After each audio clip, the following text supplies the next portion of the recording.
غزوہ تبوک میں کچھ منافقین ایسے تھے کہ غزوہ تبوک میں حضور کائنات صلی اللہ علیہ وسلم جنگ کے لیے نکلے، لیکن منافقین کہتے ہیلے بہانے کر رہے تھے کہ ہمیں یہ پریشانی وہ پریشانی ہم نہیں جائیں گے، بڑی کوششیں کی نہیں جائیں گے ادھر ادھر۔ تو غزوہ تبوک میں کچھ منافقین بھی نہیں گئے تھے اور کچھ صحابہ کرام رضی اللہ تعالیٰ عنہ تھے وہ بھی نہیں گئے تھے۔ وہ ان کے لیے میں الفاظ میرے پاس نہیں کہ میں کیا کہہ سکوں، ادب کا دائرہ نہ ٹوٹ جائے کہ مال کی وجہ سے یا عورتوں میں مشغول ہو گئے، ان وجہ سے نہیں گئے۔ لیکن جب حضور علیہ السلام غزوہ تبوک سے آنے لگے نا، ان کو اپنی غلطی کا احساس ہوا تو کیا کیا، صحابہ کرام رضی اللہ تعالیٰ عنہ اجمعین نے اپنے آپ کو مسجد نبوی سے رسوں میں باندھ کر رکھ دیا۔ کیا کیا؟ رسوں میں باندھ دیا کہ ہم سے بڑی غلطی ہو گئی ہے، اب ہم اپنی اس غلطی کی سزا اپنے جسم کو دیں گے کہ آخر کیوں نہیں غزوہ تبوک میں گئے۔ وہ اپنے آپ کو رسوں میں بڑی زور سے باندھ دیا۔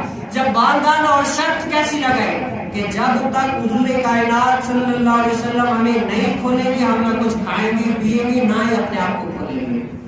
تو حضور علیہ السلام نے پوچھا کہ یہ صحابہ کرام رضی اللہ عنہ اجمعین یہ پیلروں سے کیوں بندھے ہوئے؟ کہا کہ یا رسول اللہ، یہ وہ صحابہ کرام رضی اللہ عنہ اجمعین ہے جو غزوہ تبوک میں چل نہیں سکے کسی وجوہات کی بنا پر۔ اب انہوں نے شرط یہ رکھی ہے کہ جب تک حضور علیہ السلام ہمیں معاف نہیں کر دیتے اور خود کھولیں گے نہیں، ہم یہاں سے نہیں نکلیں گے۔ تو حضور علیہ السلام نے فرمایا کہ میں تو ان کو نہیں کھولوں گا جب تک اللہ کا حکم نہ آ جائے۔ تو ان کو اپنی غلطی کا احساس تو ہو گیا تھا، کیا ہو گیا؟ غلطی کا احساس ہو گیا، اللہ رب العالمین نے ان کو معاف فرما دیا، تو حضور علیہ السلام نے ان کو کھول دیا۔ کیا کیا؟ کھول دیا۔ کہا کہ مجھے اللہ رب العالمین کا حکم آ گیا، میں اب تمہیں کھول رہا ہوں۔ تو کھولا، پھر مال جب پیش کرنے لگے، یا رسول اللہ اس مال کی وجہ سے ہم جو ہے مشقت میں پڑ گیا، اب یہ اسلام کے لیے لے لیجیے۔ تو حضور علیہ السلام نے فرمایا مجھے مال تمہارا لینے کے لیے اللہ رب العالمین نے فرمایا نہیں ہے۔ پھر اللہ کا حکم آ گیا کہ حضور اب ان کو غلطی کا احساس ہو گیا ہے، ان سے مال لے لیجیے۔ اب پتہ کیا چلا، وہاں پر جو صحابہ تھا وہ اپنی ذلت کو بچانے کے لیے مال دے رہا تھا، یہاں پر سچی دل سے توبہ کی تو اللہ رب العالمین نے ان کی توبہ قبول کر لی۔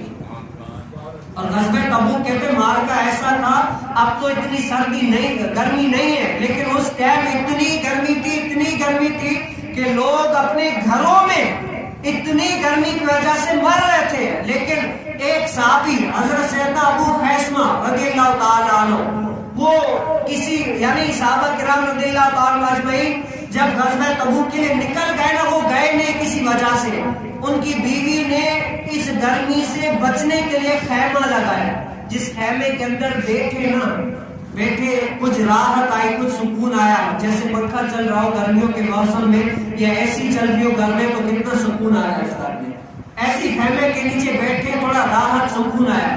پھر اس صحابی کے ایمان کو وجد آیا، کیا آیا؟